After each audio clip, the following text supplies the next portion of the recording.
The mayor is on the ballot. The city council is on the ballot, but it seems as if Prop A is getting the most attention before the May 6th election.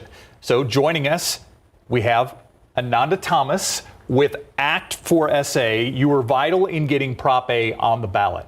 Thank you for joining us. Last Thursday, we had Danny Diaz with the San Antonio Police Officers Association join us. He's against Prop A. Yes. You were obviously for Prop A. And so what I want to know right now, before we get into any of the allegations back and forth, how do you feel the campaign is going right now in favor of Prop A? Absolutely. So first off, thank you for having me on. I really appreciate it. You know, the campaign's actually going very well. We do think it is going to be a close race, but it's those conversations with folks at the doors, on the phones, the person-to-person interaction, when we walk them through what is on the ballot and why it's important to their community, it resonates. We all know somebody who has smoked marijuana, right? We all have been affected by mass incarceration, whether it's through our friends or families. We all know somebody or love somebody that thought about getting an abortion or did or needed to get reproductive health care.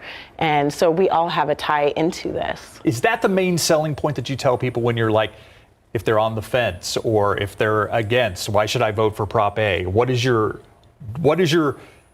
standing at the door pitch? Yeah, so I mean, the first part obviously is walking them through what this is, but also what it means for the community. So Prop A is actually the first abortion-related ballot initiative, not just in Texas, but the entire South since the overturning of Roe v. Wade.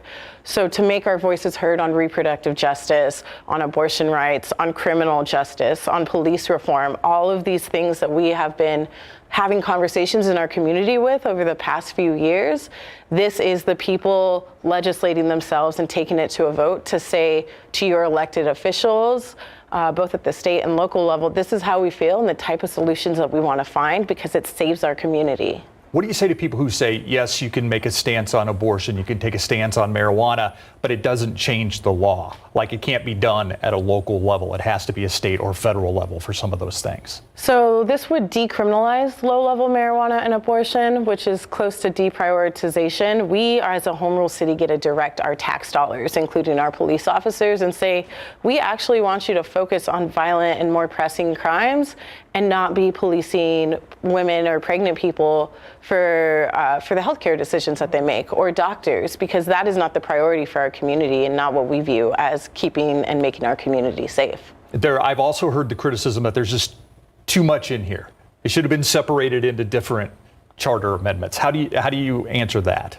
Yeah, I mean, the first part of that is that both the city and even the Supreme Court at one point had the choice to decide whether to split this up or not. But secondly, we're having these conversations about intersectionality, to speak about criminal justice reform, to speak about racial justice, to speak about police reform, and now reproductive justice because we're threatening doctors and pregnant people with life in jail for getting an abortion. These are all tied together now. We can't speak about one without the other. It's all under the compass of public safety. I want to play a soundbite now from Danny Diaz. I said we had him on last Thursday. Right. And he made some allegations that I think wouldn't be fair without letting you respond. So I want to play a soundbite right now from Danny Diaz from last Thursday. Act for SA states that there are nonviolent crimes. You know, that's not true because there's simple assault that's in there. We can tie that into family violence, and there's voyeurism. You know, who doesn't want a peeping Tom arrested? Ananda Tomas, I'm going to give you the chance to respond to what Danny had to say there. Absolutely. So this does include most Class C misdemeanors. Class C misdemeanor for family violence or assault means that no physical injury happened. It's words only. However, under Article 14 with your Texas Code of Criminal Procedures, if there's a threat of self-harm, physical self-harm to yourself or to anybody in the house, as defined as assault and family violence, that officer always has discretion to arrest you, regardless of if it's just a Class C or something higher. So police officers will say you're taking some of that discretion away, though, when it comes to graffiti, when it comes to shoplifting, when it comes to some of the other things that are on the ballot. Yeah, so this is guided discretion. Just because a citation eligible offense happens does not mean an officer cannot arrest. If this is not a Bexar County resident, if this person requests to go before the magistrate, if another offense happened that's not citation eligible, they have a warrant out for their arrest, they don't have a proper ID, there's a threat of harm to somebody else or themselves, they can still arrest that person should they choose to. But really, a citation is a citation to appear to court.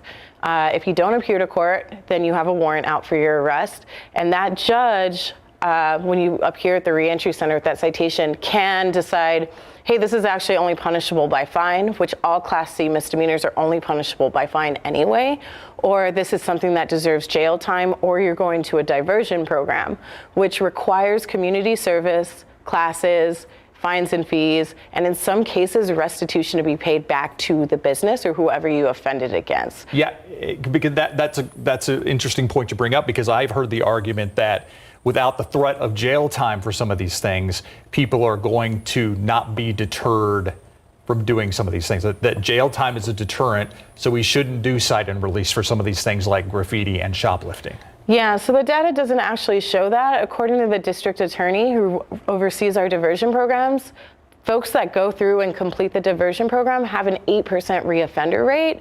We have a 22% reoffender rate for the state of Texas, so we're literally cutting that in half.